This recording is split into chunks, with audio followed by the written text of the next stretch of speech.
ad-din al-islamiyya qa'imun ala asas al-ilm wal ma'rifah. Betul. Agama Islam berdiri di atas pondasi ilmu wal ma'rifah. Apa perbedaan ilmu dengan ma'rifah? Lebih kurang dia sama. Idraku syai' ala ma huwa alayhi bil waqi'. Memahami dan menyadari sesuatu sesuai dengan faktanya, dengan bukti. Nah,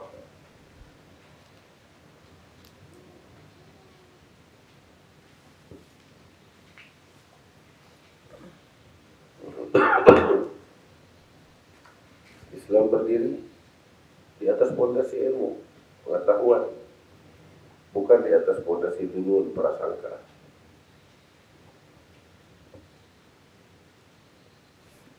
Bukan berdiri di atas keraguan. Segala ajaran yang terdapat di dalam agama Islam semuanya berdiri di atas fondasi itu. Karena itu tidak sepatutnya bagi seorang mukmin untuk jauh dari ilmu. Dan hendaknya dia mengambil warisan kenabian, sebab Nabi Sallallahu Alaihi Wasallam mewariskan ilmu, tidak mewariskan harta. Dan para ulama adalah pewaris para nabi.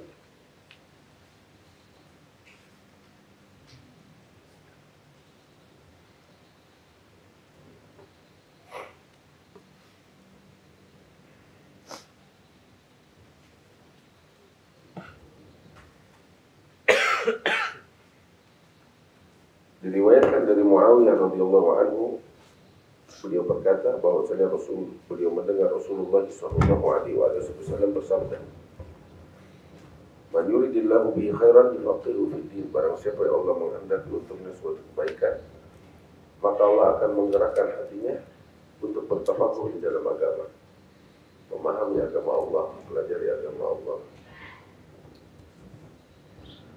Rasul sallallahu alaihi wasallam bersabda, "Ma'ubidallahu bi syai'in afdal min al-fiqh fid din."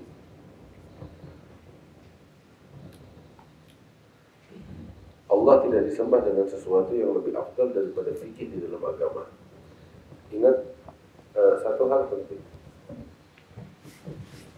Kalimat fikih di dalam hadis ini, dan banyak juga di dalam hadis-hadis yang menyebutkan kalimat tafaqquh atau fikih, itu bukan berarti ilmu fikih yang kita pelajarin, fikih ibadat, muamalat, bukan itu. Itu adalah salah satu dari bagian fikih. Ya. Imam Al-Ghazali di dalam Ihya Ulumuddin menjelaskan tentang makna al-fikih di dalam pengertian hadis. Undur fi Ihya Ulumuddin fi Babul Ilm. Itu dijelasin sama Imam Nawawi, Imam Al-Ghazali kasih ada sekarang. Makna ilm, makna tauhid, makna al-fikih dan lain sebagainya. Nah, sehingga sebab mustalah istilah yang ada, istilah-istilah ilmiah yang digunakan saat ini baru ada setelah zaman kenabian. Ya, setelah zaman para sahabat. Ya, sehingga terkadang labelnya sama tetapi kandungan maknanya berbeda. Ya. Syuf di ya ada. Nah, hadis Nabi sallallahu alaihi wasallam yang diriwayatkan oleh Imam Tirmidzi, "Faqihun wahid asyaddu mal syaitan min alfi abid." Satu orang faqih itu lebih berat bagi syaitan daripada 1000 ahli ibadah. Nah, apa yang dimaksud dengan faqih? Apakah orang yang ahli fikih apa ya, ibadah, muamalat, munakahat? Bukan itu. Fikih mengandung arti yang lebih luas dari itu. Pemahaman akan agama Allah. Abu Hurairah berkata, "La in ajlisu sa'atan li an ajlisa sa'atan fa atafaqqaha ahabbu ilayya min an uhyiya al-lailata ila sabah." Abu Hurairah mengatakan, saya duduk sesaat untuk bertafaqquh di dalam agama. Itu lebih saya sukai dibanding saya semalam suntuk sholat malam, beribadah sampai pagi. Nah, kenapa demikian? Sebab ibadah itu manfaatnya lebih besar kepada pelaku ibadah itu sendiri dibanding kepada orang lain. Betul, terkadang memang berpengaruh, memberikan manfaat kepada orang lain. Tetapi pengaruh ibadah jauh lebih besar kepada pribadi si ahli ibadah tersebut dibanding kepada orang lain. Berbeda halnya dengan ilmu. Ilmu manfaatnya itu baik kepada pemiliknya maupun kepada orang lain. Jauh lebih besar. Nah, dari sisi inilah yang membuat ilmu itu lebih utama dibandingkan ibadah dari segi kemanfaatannya.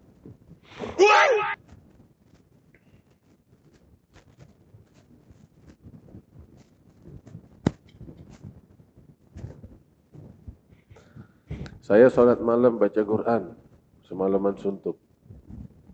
Sholat malam tahajud. Ya manfaatnya untuk diri saya sendiri dapat pahala. Orang lain di sekitar saya belum tentu mendapatkan kemanfaatan dari apa yang saya lakukan itu.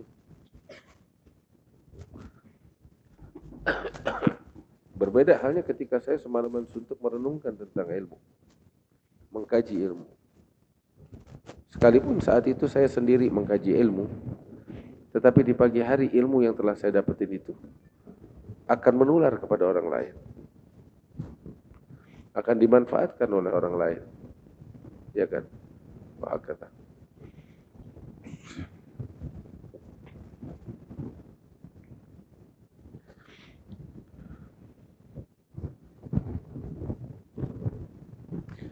Dalam suatu riwayat hadis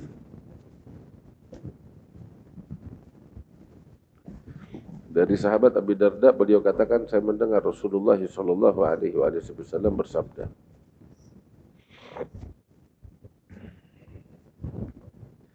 "Man salaka tariqan yaltamisu fihi ilman, salaka Allahu bihi tariqan ilal jannah. Wa innal malaikata la tadau ajnihataha li talibil ilm ridan bima yasna'. Wa innal 'alima la yastaghfiru lahu man fis samawati wa man fil ardi hatta al-hitanu fil ma'. Wa fadlul 'alimi 'ala al-'abidi ka fadlil qamari 'ala sairil kawakib. Wa innal ulama warathatul anbiya wa innal anbiya lam yuwarithu dinaran wa la dirhaman wa innama warathul ilm faman akhadhahu akhadha bihaddin wafir." Abu Darda bilang, saya mendengar Rasul sallallahu alaihi wasallam mengatakan, barang siapa yang menempuh jalan untuk menimba ilmu, maka Allah akan tempuhkan dia jalan menuju surga. Dan sesungguhnya para malaikat membentangkan sayap mereka untuk para penuntut ilmu. Kenapa para malaikat membentangkan sayap mereka? Untuk dipijak oleh penuntut ilmu. Mereka ridha, mereka merestui dengan apa yang dilakukan oleh para penuntut ilmu di dalam menuntut ilmu. Wa innal 'alim, orang yang berilmu, la yastaghfir lahu man fis samawati wa man fil ardi hatta al-hitan fil ma. Orang yang berilmu itu segala sesuatu yang ada di langit dan di bumi, sampai ikan-ikan yang ada di laut, itu memohon pengampunan Allah, mendoakan orang yang berilmu. Kemuliaan orang berilmu di atas ahli ibadah seperti kemuliaan atau perbedaan seperti seperti bulan purnama yang nampak di tengah-tengah bintang-bintang yang berkilau. Bintang-bintang yang berkilau betul membawa manfaat untuk penunjuk jalan, tetapi bulan purnama menerangi jalan. Jelas di kegelapan malam.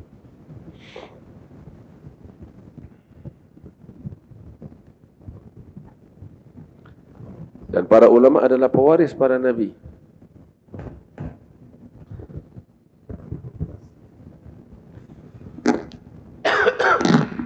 Dan para nabi tidak mewarisi dinar atau dirham, yang mereka wariskan adalah ilmu.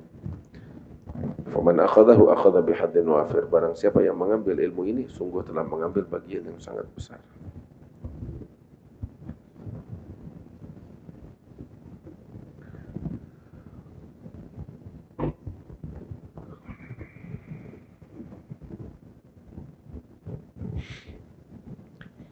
Para ulama beragam pendapat. Apa yang dimaksud dengan ucapan Nabi? Para malaikat meletakkan sayap mereka untuk para penuntut ilmu. Membentangkan, meletakkan sayap mereka untuk penuntut ilmu. Apa maksudnya? Maksudnya adalah, beberapa berpendapat, maksudnya adalah mereka berhenti, tidak terbang, ya, untuk hormat kepada para penuntut ilmu. Macam kayak kita kalau di pesantren-pesantren Jawa Timur itu, kalau kiai lewat semua berdiri diam. Malaikat juga demikian, ya, seperti tentara. Ketika sang jenderal lewat, semua berdiri, ya, mengangkat pedang mereka, mengangkat senjata mereka sebagai bentuk penghormatan. Demikian para malaikat, mereka membentangkan sayap mereka sebagai bentuk penghormatan kepada para penuntut ilmu. Ya. Ada lagi yang mengatakan, enggak, maksudnya adalah mereka mendampingi para penuntut ilmu dan bersama para penuntut ilmu. Ada lagi yang mengatakan, artinya adalah mereka menghormati, mengagungkan, memuliakan penuntut ilmu. Ada lagi yang mengatakan mereka membentangkan sayap untuk dipijak oleh kakinya para penuntut ilmu sebagai bentuk penghormatan. Ada lagi yang mengatakan bahwasanya mereka para malaikat membantu para penuntut ilmu hingga mereka para penuntut ilmu mencapai tujuan mereka. Nah, dan ini ada satu kisah yang diriwayatkan atau diceritakan oleh Al-Habib Idrus bin Umar Al-Habsyi tentang Syekh Ahmad bin Abil Ja'ad. Syekh Ahmad bin Abil Ja'ad ini atau di abad ke-7 Hijriah. Nah,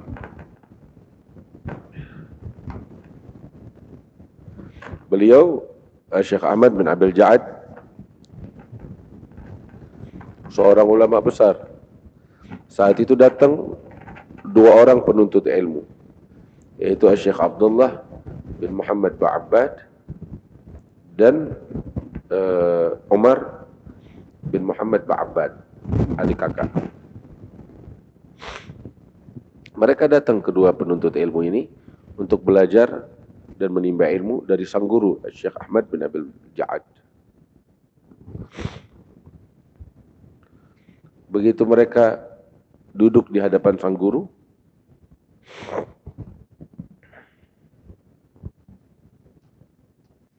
sang guru memerintahkan kedua murid ini untuk melepaskan alas kaki mereka dan untuk meletakkan kaki mereka, ya, di bagian tubuh sang guru. Maka sang murid merasa berat, nggak berani, ini takut dianggap kurang ajar. Tapi sang guru memaksa, harus, kalau kamu mau belajar sama saya lakukan itu. Akhirnya mereka terpaksa. Setelah itu mereka bertanya, kenapa engkau perintahkan kami dengan hal semacam ini? Kami datang untuk mengambil keberkahan ilmu kamu, untuk belajar dari engkau, wahai guru. Maka sang guru mengatakan, ketahuilah aku lakukan ini karena aku melihat tatkala kalian datang, aku melihat para malaikat membentangkan sayapnya untuk kalian pijak, wahai para penuntut ilmu. Sehingga tatkala aku melihat kalian memijakkan kaki kalian di atas sayap para malaikat, aku ingin mengambil keberkahan dari kaki yang telah bersentuhan dengan sayapnya para malaikat. Itu sang guru bilang begitu.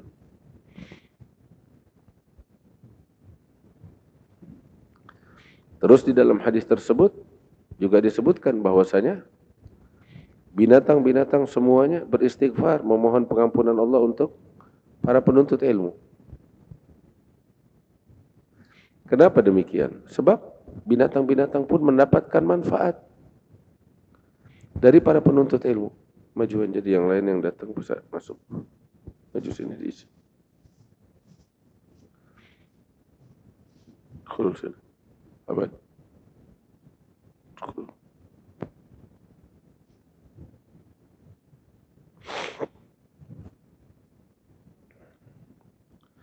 Binatang-binatang mengambil manfaat dari penuntut ilmu. Bagaimana mengambil manfaat dari penuntut ilmu? Ya, ilmu mengajarkan kepada para penuntutnya. Ilmu mengajarkan kepada para penuntutnya untuk apa? Untuk mengasihi binatang. Dapat manfaat gak tuh binatang? Ilmu mengajarkan kepada para penuntutnya untuk tidak main membunuh binatang. Tidak main menyakiti binatang. Justru memelihara, melestarikan, ya, mengembangbiakkan, membantu. Bahkan binatang-binatang yang dianjurkan untuk dibunuh pun karena binatang-binatang yang merusak, ya, itu dianjurkan untuk dibunuh dengan cepat tanpa menyakitinya. Ya, lihat, bagi sebagian kelompok dan bagi sebagian binatang dan makhluk hidup, hal itu membawa manfaat bagi mereka. Nah, contoh yang lain, binatang yang sunnah untuk yang dianjurkan untuk disembelih untuk dikonsumsi. Ilmu juga mengajarkan, syariat Nabi, agama Nabi, ilmu mengajarkan cara menyembelih yang benar sehingga mengurangi rasa sakit dan bisa dimanfaatkan, dikonsumsi dengan sehat dan seterusnya dan seterusnya. Ilmu mengajarkan agar kita memberi makan kepada binatang-binatang itu. Lihat, mereka mengambil manfaat karena mereka mendapatkan manfaat dari orang-orang berilmu. Mereka mendoakan orang-orang yang berilmu. Mereka mendoakan orang-orang yang berilmu.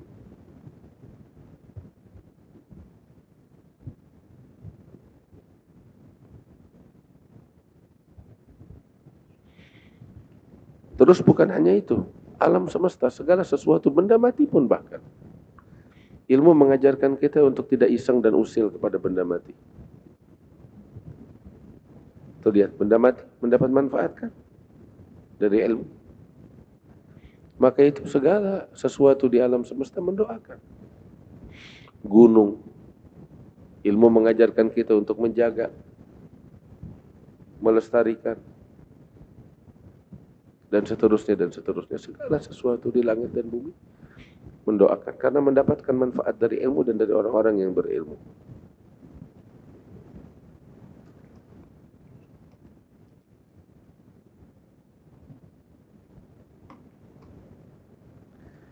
Nah, bahkan Al-Habib Idrus bin Umar Al-Habsyi menjelaskan, ayu syai'in min al-intifa' al-hasil lil-hitan min al-alim hatta istaghfarat lahu.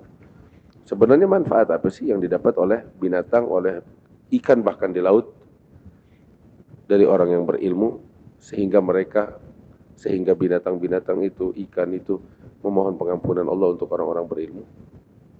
Maka Habib Idrus menjawab, orang yang berilmu itu apabila menjadikan ilmunya sebagai pedoman hidupnya dan dia menjalankan ilmunya dengan sebaik-baiknya, kemudian dia mengajarkan orang-orang ilmu tersebut dan setelah mengajarkan manusia ilmu tersebut, memerintahkan mereka untuk menjalankan ilmu dengan sebaik-baiknya, ya, maka orang-orang secara otomatis, ya, berada di dalam kebaikan. Mereka menjalankan kewajiban dengan sebaik-baiknya, menjauhkan kemungkaran yang dilarang oleh Allah Ta'ala. Dan itu ketika terjadi, Allah ridha kepada hambanya. Iya kan? Allah ridha kepada hambanya. Dan ketika Allah ridha kepada hambanya, Allah turunkan rahmat. Berkat ketaatan yang dilakukan oleh masyarakat. Hujan diturunkan, keberkahan diberikan. Tatkala itu terjadi, semuanya mendapatkan manfaat dari hujan yang turun, dari keberkahan yang diturunkan oleh Allah Ta'ala, dari kesejahteraan yang diberikan oleh Allah Ta'ala. Semua mengambil manfaat, sekalipun itu ikan di laut. Iya kan? Dan ini adalah keberkahan daripada ilmu, dan keberkahan dari orang-orang yang berilmu, yang mengamalkan ilmunya dan menjalankan ilmunya, serta mengajak orang-orang untuk berilmu dan menjalankan ilmu. Nah,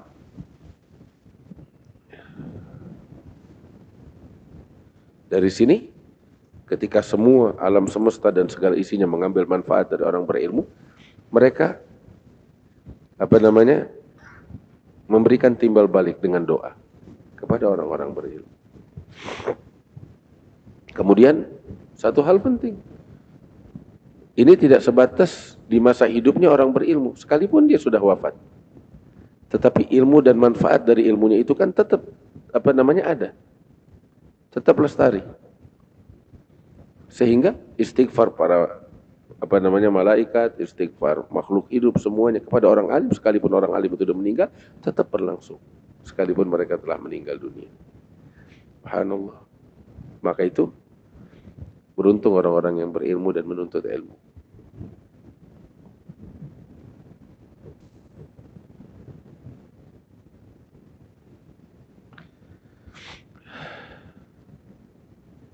Dalam beberapa riwayat disebutkan al-ulama warathatul anbiya yuhibbuhum ahlus sama wa tastaghfir lahumul hitan fil bahr ila yaumil qiyamah. Ulama itu pewaris para nabi.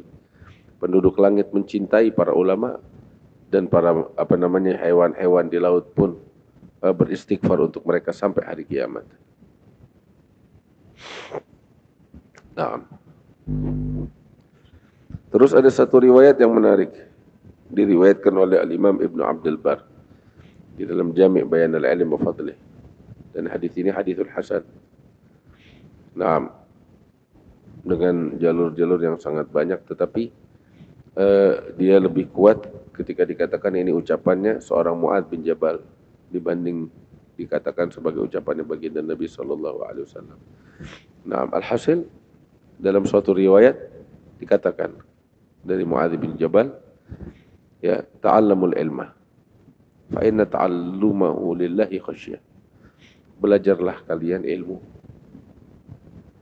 karena proses belajar ilmu itu ketika kita lakukan tulus karena Allah, mencari ridhonya Allah, mengharap anugerah Allah, ya, itu adalah khasyah, rasa takut kepada Allah Ta'ala.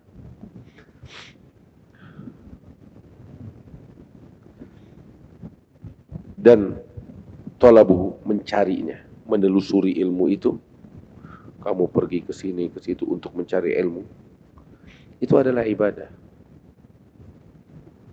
Mudzakaratuhu tasbih, mengulang-ulangnya, mengingatnya, berdiskusi tentang ilmu, itu tasbih.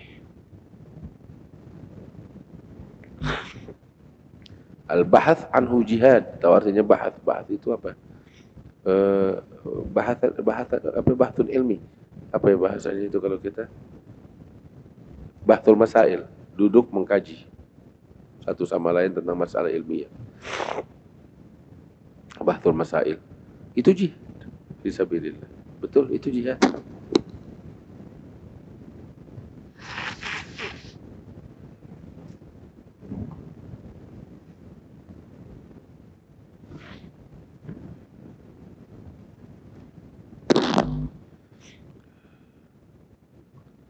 Wa badlahu li ahlihi qurbah.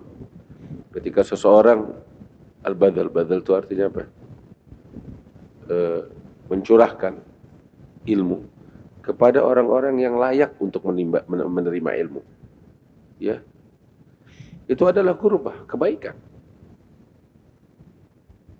Kamu memberikan kebaikan, memberikan anugerah kepada orang lain. Wa ta'limuhu liman la ya'lamuhu shadaqah.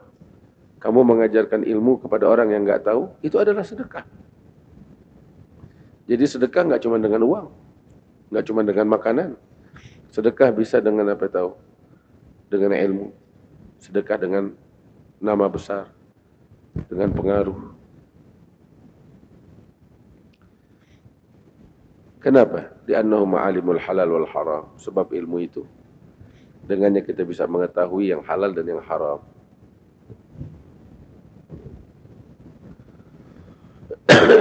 Wa manaru subuli ahlil jannah. Tahu artinya manar? Manar itu kalau apa bahasa Indonesia ini? Kalau di apa kapal laut tuh di darat ada apa itu namanya, tiang yang tinggi itu? Mercusuar, ya. Mercusuar itu kan adanya di pesisir, ya, untuk menjadi titik arah bagi para nahkoda ketika mengarungi lautan. ya kan? Itu mercusuar. Dan ilmu fungsinya juga demikian. Adalah mercusuar untuk menunjukkan jalan menuju sorga.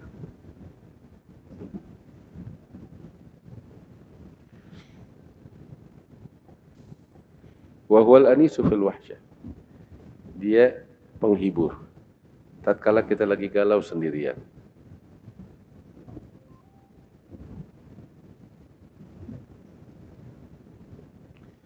Ilmu itu penghibur dikala seseorang sedang sendirian, galau.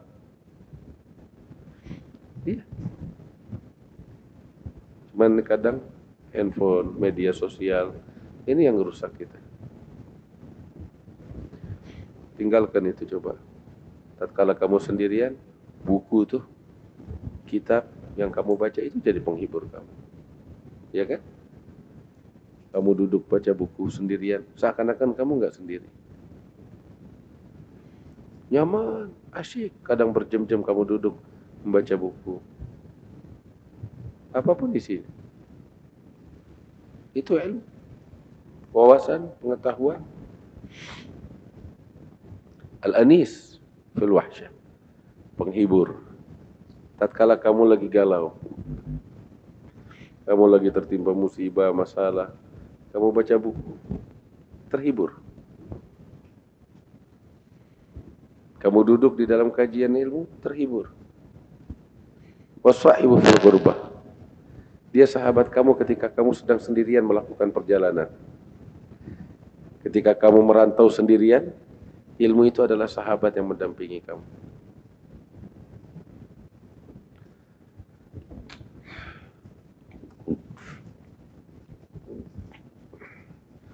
Wal muhaddits fil khalwah.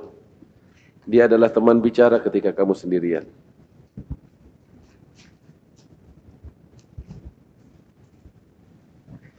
Wad dalil ala sarra wad dharra. Dia adalah penanda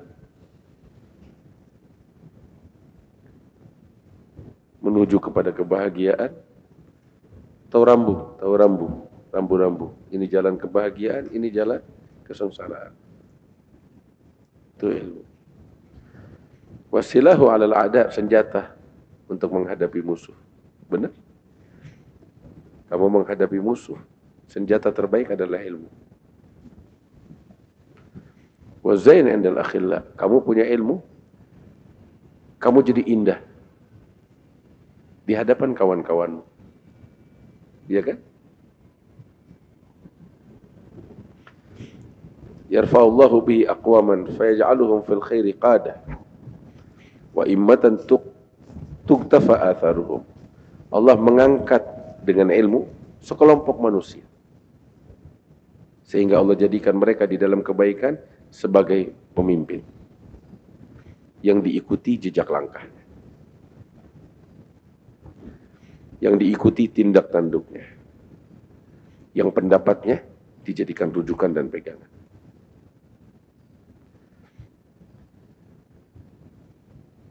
Targhabul malaikatu fi khullatihim. Malaikat nafsu banget untuk bersahabat dengan para ulama, dengan orang-orang berilmu. Bi ajriti hatiha tamsahuhum. Dengan sayap mereka, para malaikat itu mengusap, yang mengayomi orang-orang berilmu. Segala yang basah, yang kering, yang hidup, yang mati, sampai ikan di lautan, serangga, binatang-binatang buas, atau binatang ternak, semuanya memohon pengampunan Allah untuk orang berilmu. Li'anna al-ilma hayatul qulub minal jahal. Karena sesungguhnya ilmu adalah hidupnya hati dari kebodohan. Hati kalau nggak ada ilmu mati. Wa misbahul absar fi dhulam, cahaya bagi mata hati di kegelapan. Dengan ilmu seorang hamba mencapai martabat yang tinggi di dalam kemuliaan. mencapai derajat-derajat di dunia dan di akhirat, derajat yang tinggi.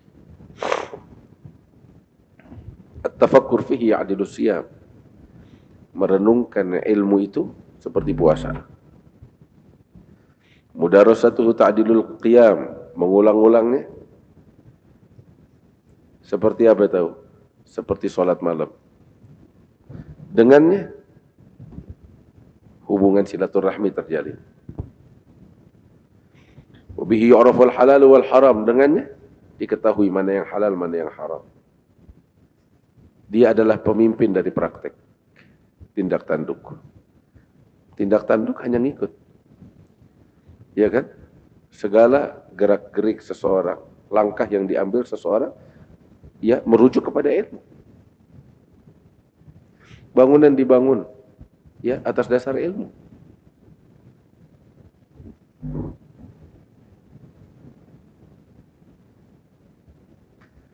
Aksi dan sikap, semuanya hanya mengikuti ilmu. Dan ingat, ilmu hanya diberikan kepada orang-orang as-su'ada, orang-orang istimewa, orang-orang yang berbahagia di dunia dan di akhirat. Dan ilmu diharamkan untuk orang-orang yang sial.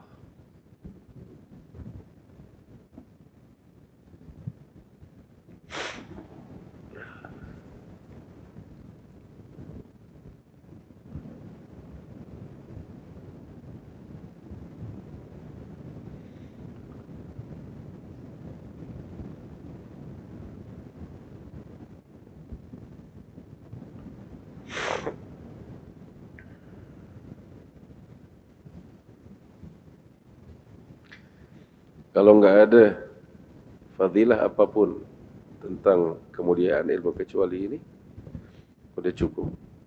Dan saya berharap talabatul ilm hafal ini hadis. Hadis ini hadisnya Mu'adz bin Jabal.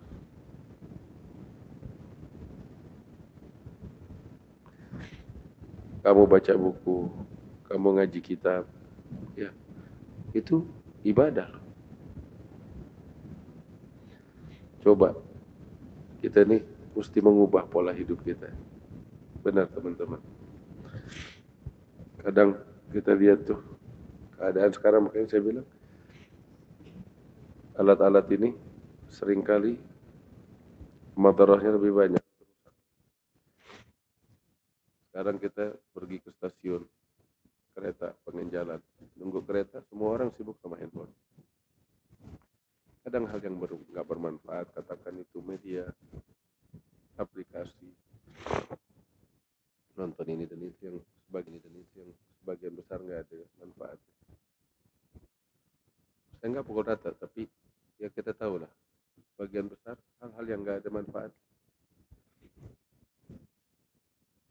Coba kalau itu semua diganti. Kita di stasiun, masing-masing pegang buku, baca buku. Berapa banyak yang bakal kita dapat?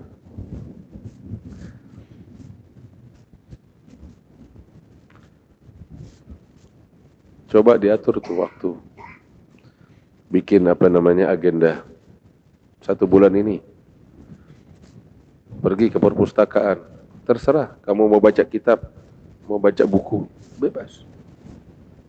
Mau baca komik boleh, yang penting baca. Tumbuhkan tuh dalam diri kita, dalam sanubari kita, semangat untuk membaca.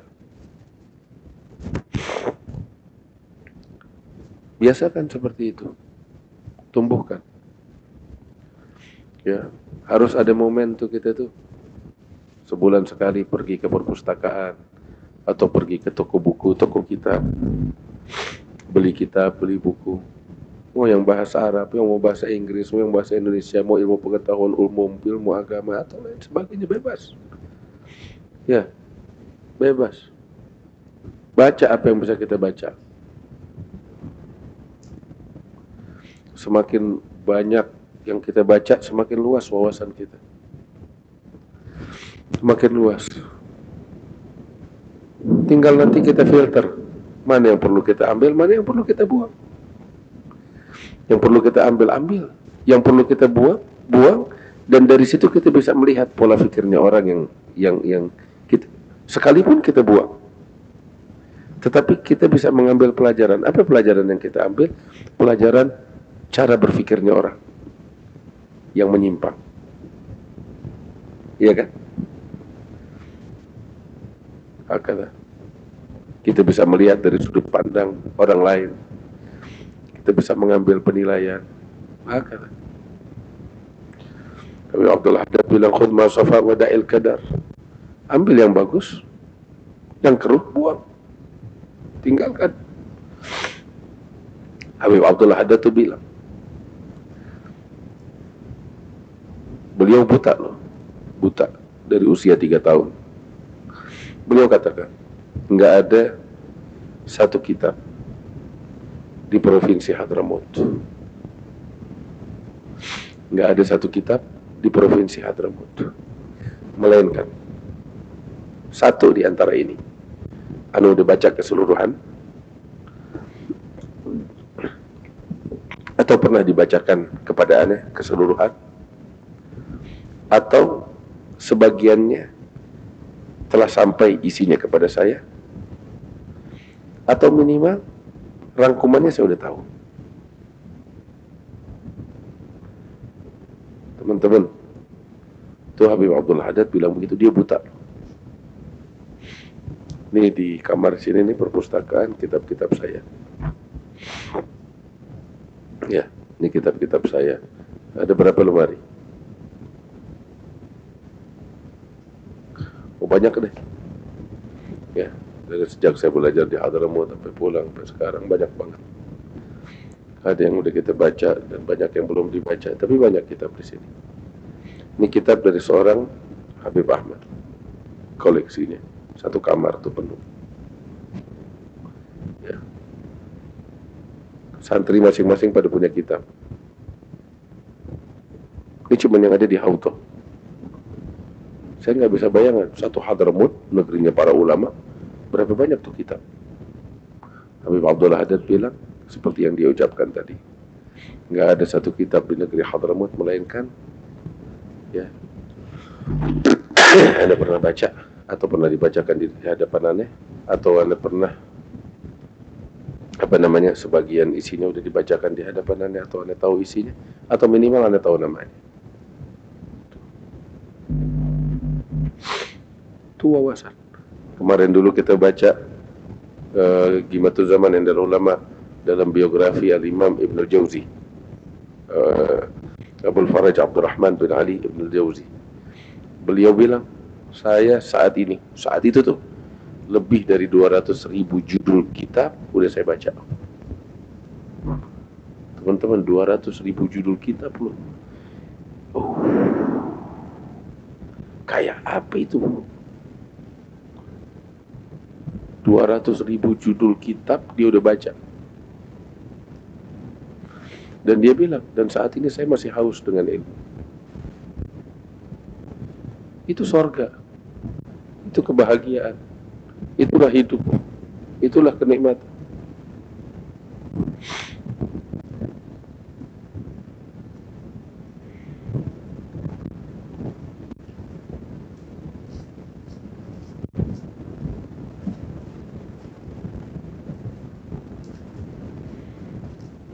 Nah, pola hidup kita.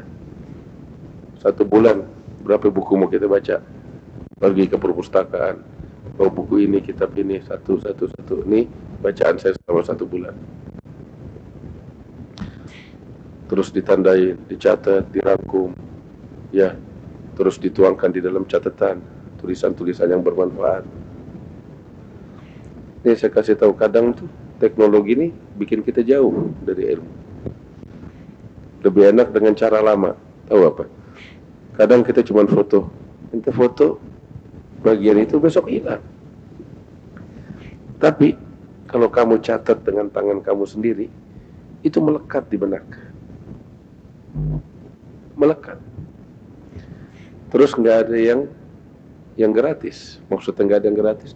Itu yang kamu catat tuh tintanya kamu tuh yang kamu catat, itu hari kiamat Semuanya volumenya itu ada takarannya, ada datanya. Berapa liter tinta yang selama kamu hidup kamu pakai untuk nulis ilmu, itu ada bayarannya dari Allah Ta'ala. Masya Allah. Kakek saya tuh, Habib Salim Jindan bilang, dia tuh gila dengan ilmu, gila dengan kitab, dengan buku, terobsesi udah. Siang malamnya cuma baca, nulis, dan begitu seterusnya. Dia bilang, saya tuh berharap datang hari kiamat. Oh, tanya kenapa? Hari kiamat hari menakutkan, hari hisab dan lain sebagainya. Iya. Tapi yang saya pikirkan bukan itu, saya nggak melihat dari sisi itu. Saya berharap datang hari kiamat untuk apa tahu? Saya pengen berjumpa dengan para pemikir-pemikir hebat ini. Yang selama ini saya kagumi melalui tulisan-tulisan yang mereka tuangkan, buah fikir yang mereka tuangkan dalam tulisan mereka yang saya baca. Saya hidup di beda zaman. Saya hanya menerima buah fikir mereka. Saya ingin sekali berjumpa dengan mereka untuk untuk berdiskusi. Tapi di dalam kehidupan dunia nggak mungkin beda masa. Karena itu saya berharap datangnya hari kiamat untuk berjumpa dengan mereka. Saya ingin jumpa dengan Ibn Hajar, saya ingin berjumpa dengan Imam Nawawi, saya ingin berjumpa dengan Abdullah Haddad, saya ingin berjumpa dengan fulan dan fulan untuk berdiskusi ilmiah dengan mereka. Seperti apa itu?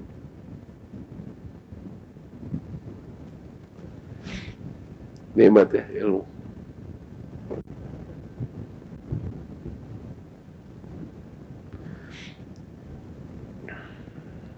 Dan seperti saya katakan, ilmu nggak selamanya fikih, hadis, tafsir, nggak selamanya itu. Ilmu itu luas, banyak.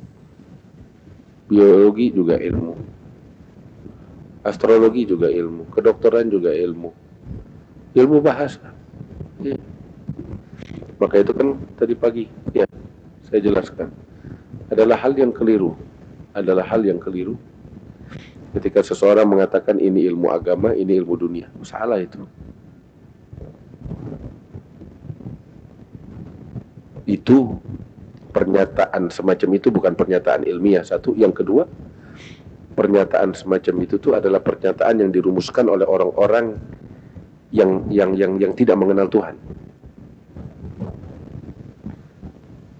Ya. Ilmu itu ya, ente cari di Al-Quran, ente nggak bakal dapetin tuh dalam Al-Quran ketika Allah berbicara tentang ilmu, Allah bilang ini ilmu agama, ini ilmu dunia, nggak ada. Ya, ilmu itu tuh semuanya ilmu, dan sumbernya dari Allah, dari Al-Quran, semuanya. Ya, nggak ada yang namanya ilmu agama, ilmu dunia, enggak. Sebab pada hakikatnya itu ilmu itu akan menghantarkan kita kepada Tuhan.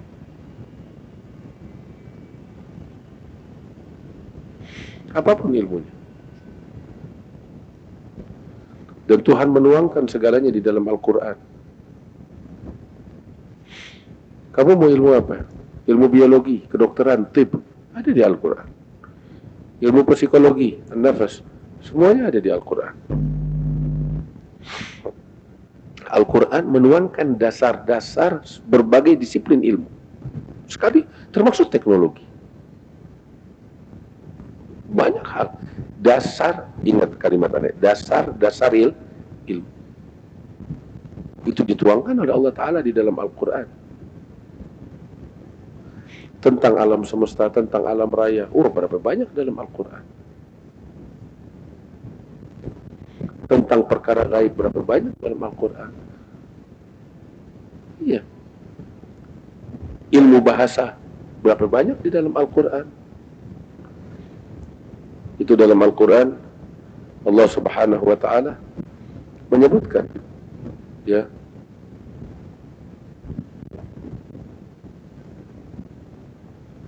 wa ma arsalna min rasulin illa bilisani qaumi liyubayyina lahum fayudillullahu man yasha wa yahdi man yasha. Kami tak mengutus seorang utusan melainkan dengan bahasa kaumnya. Artinya apa? Bahasa yang beragam itu dikasih oleh Allah Ta'ala font yang tebal. Artinya di garis bawahi oleh Allah, diperhatikan oleh Allah. Bahasa yang beragam, itu satu. Terus dalam ayat yang lain, Sayyidina Sulaiman bilang, ya ayuhan nas ulimna mantiqat thair. Wahai manusia, kami diajarkan bahasa burung.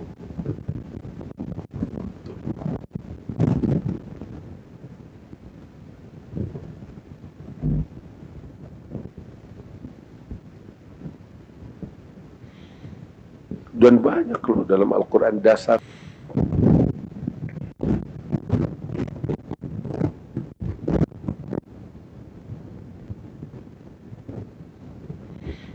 Tentang bahasa Arab. Apa namanya?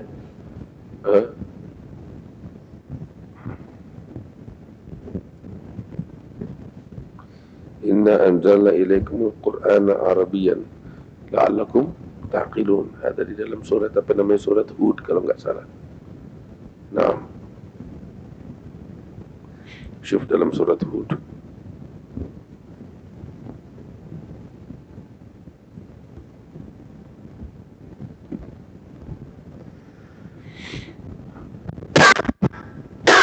Artinya bahasa Arab juga di antara manfaatnya mengasah akal pikiran. Itu Al-Quran. Ada dasar-dasar ilmu tentang pegunungan, tentang ilmu sosial, tentang ini dan itu. Bahkan tentang rimayah, memanah, dasar ilmunya ada di dalam Al-Quran. Wa ma ramaita idh ramaita walakinnallaha rama.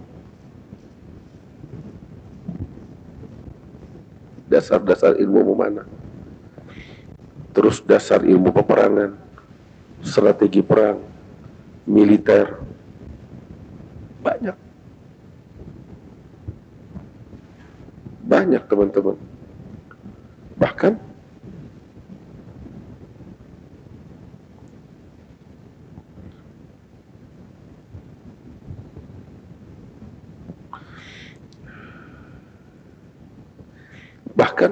tuh Allah Subhanahu wa taala menyebutkan di dalam Al-Qur'an, wattaba'u ma tatlu syayatinu ala mulki Sulaiman wa ma kafara Sulaiman walakinna syayatina kafaru yu'allimuna an-nas sihra. Sihir pun ilmu. Sekedar ilmu, sihir adalah ilmu, pengetahuan, wawasan. Terus ada lagi ilmu-ilmu yang diturunkan oleh Allah Ta'ala kepada kedua malaikat Harut Marut. Dan banyak lagi. Ini dasar-dasar ilmu pengetahuan semuanya di Al-Quran. Maka itu saya katakan keliru yang menyatakan ilmu agama, ilmu umum, ilmu dunia lah. Semuanya ilmu sumbernya dari Allah, dari Al-Quran. Kita diminta untuk menggalinya. Wa qul rabbi zidni. Dan tujuan ilmu yang kita pelajari agar menjadi pedoman hidup kita. Dan semua ilmu yang kita pelajari akan menghantarkan kita kepada satu, yaitu Allah Subhanahu wa Ta'ala. Nah, kepada Allah Ta'ala. Berapa banyak orang di luar sana mengenal Tuhan melalui bidang disiplin ilmu yang dia geluti. Contoh,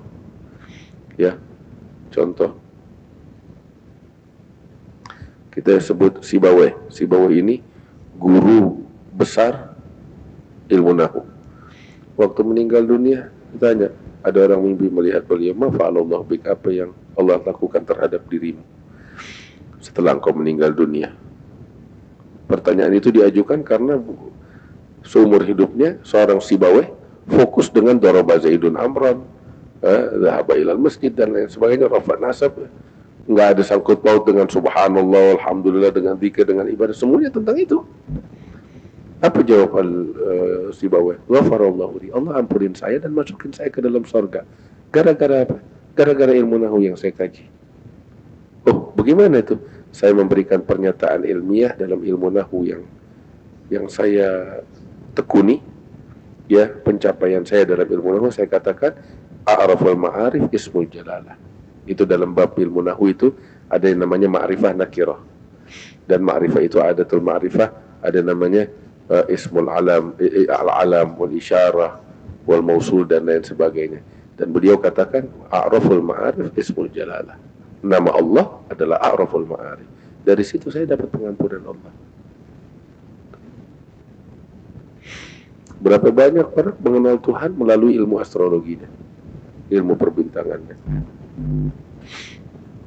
Berapa banyak orang mengenal Tuhan dari ilmu kedokterannya, tadi dari ilmu bahasanya. Seorang B.J. Habibie, dia bilang saya kenal Tuhan dari teknologi saja, dari pesawat terbang yang saya kaji. Saya kenal Tuhan dari situ.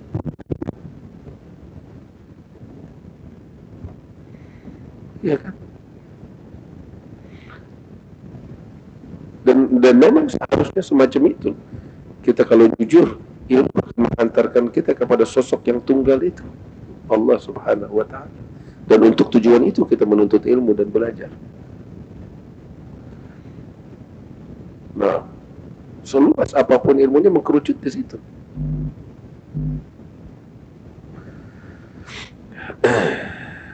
La ilaha illallah.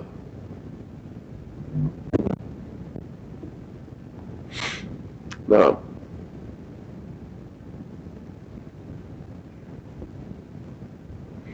karena itu beruntung orang-orang yang berilmu, beruntung orang-orang yang mewarnai waktu-waktunya dengan ilmu. Ya, karena itu dari sini jalankan, warnai hari-hari kita dengan ilmu, pola hidup kita, baca kitab, baca buku, ya, apa yang ada itu di perpustakaan, ya, pindahin, apa namanya, download dari perpustakaan ke sini nih, ke pikiran dan hati kita. Sebab selama itu masih berupa kertas, yang pintar kertas. Tapi kalau di-download oleh handphone, tab, komputer, ya yang pintar dia, mesin itu. Sebelum kamu download ke sini, ya, yang pintar itu. Tapi kalau udah kamu download di sini, ya, kamu yang pintar. Kamu yang menguasai ilmu itu. Kamu yang memilikinya. Yang istimewa ulama-ulama terdahulu seperti itu, mereka mendownload tuh ilmu tersebut di benak mereka. Oh, keren tuh. Bayangin 200.000 buku, katanya Imam Ibn Jauzi, saya sudah baca. Udah di-download 200.000 buku dalam benaknya. Keren tuh. Dan masih haus.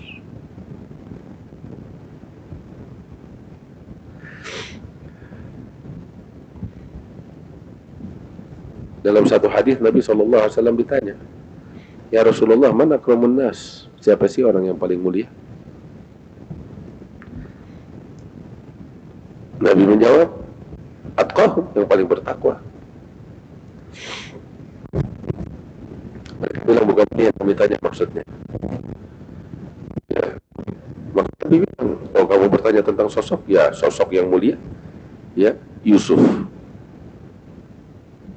Nabi Allah. Nabi Yusuf tuh, kalau kamu tanya sosok yang mulia, Nabi Yusuf. Oh, gimana tuh? Dia Nabi, putra seorang Nabi, cucu seorang Nabi, cicit dari seorang Nabi. Yusuf bin Ya'qub bin Ishaq bin Ibrahim. Itu kalau kamu bicara sosok. Mereka bilang bukan ini yang kami maksud. Yang kami maksud adalah kami ini kan orang-orang Arab ini banyak tokoh-tokoh di masa jahiliyah. Apakah dengan masuknya kami ke dalam agama Islam, ketokohan kami, kehormatan kami tetap masih berlaku atau enggak? Kemuliaan kami itu masih berlaku atau enggak dengan masuknya kami ke dalam agama Islam? Maka Nabi bilang, iya, masih berlaku selama kamu, wahai para tokoh yang mulia di masa jahiliyah, tetap memahami, ya, mendalami agama Islam. Namun kalau kamu nggak memahami agama Islam, nggak belajar, nggak menuntut ilmu, ketokohan kamu pun akan sirna. akan sirna, kata Nabi Shallallahu Alaihi Wasallam. Nasab kamu yang tinggi pun nggak ada artinya kalau kamu nggak dampingi itu dengan ilmu. Makanya Nabi bilang, fa'an ma'adil Arab tas'alun, apakah kamu bertanya kepadaku tentang apa namanya tokoh-tokoh bangsa Arab? Ya, Nabi bilang mereka tetap mulia. Orang-orang yang mulia di masa jahiliyah akan tetap mulia di masa keislaman ketika mereka memahami ilmu Allah.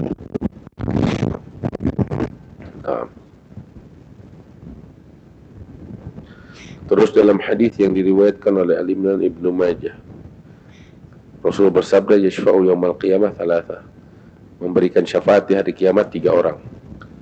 Al-Anbiya, para nabi, kemudian para ulama, kemudian para syuhada. Para syuhada. Allah.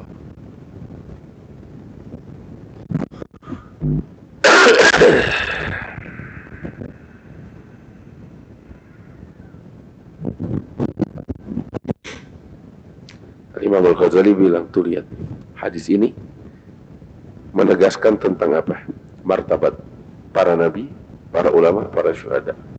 Di bawahnya nabi langsung ulama, orang berilmu.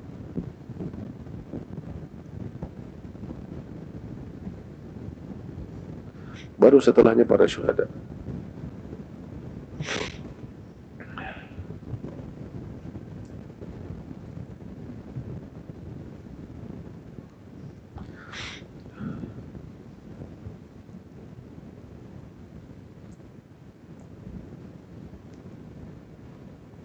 Kemudian di sini disebutkan siapa yang lebih afdal, para ulama atau para syuhada yang berjuang di medan perang. Kita katakan dua-duanya mulia, dan kedua-duanya adalah satu bagian yang nggak terpisahkan satu sama lain. Itu perlu kita ingat. Ya, para ulama nggak bakal bisa menimba ilmu, menyampaikan ilmu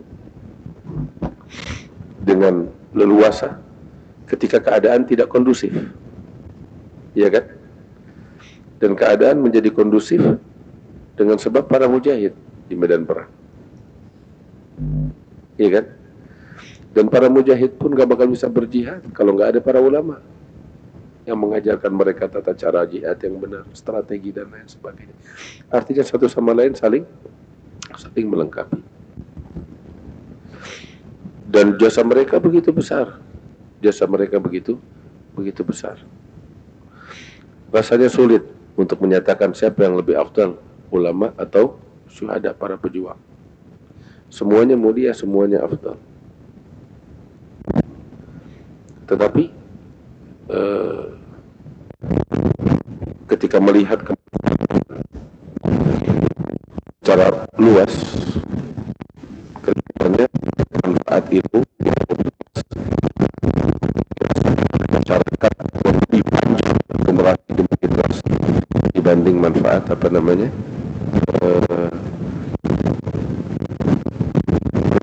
dan perang.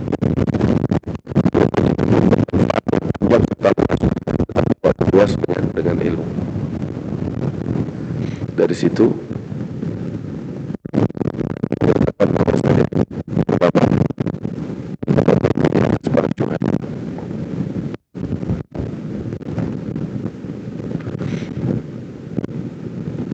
Al-Hasan Al-Basri bilang, kelak di hari kiamat tuh darahnya para syuhada dikumpulkan,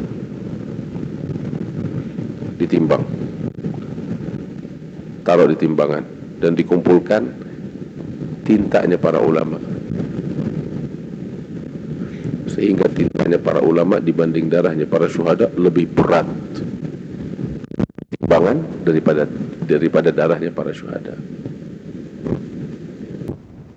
Nah, sebab tinta kemana-mana.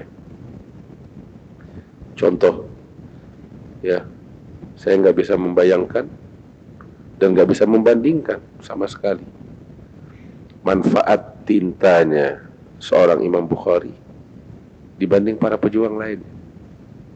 Ya kan? Imam Bukhari dengan Sahih Bukhari-nya, dia tuangkan tuh tintanya di atas kertas menjadi kitab Sahih Bukhari yang manfaatnya hingga detik ini, hingga yaumul qiyamah. Gak bisa saya bayangkan. Yang gak bisa dibandingkan dengan darahnya para pejuang yang memang mulia, tetapi tetap gak sebanding dengan dengan tinta satu orang Al-Imam Al-Bukhari, apalagi dengan para ulama yang lainnya. Nah, sebab manfaatnya begitu besar.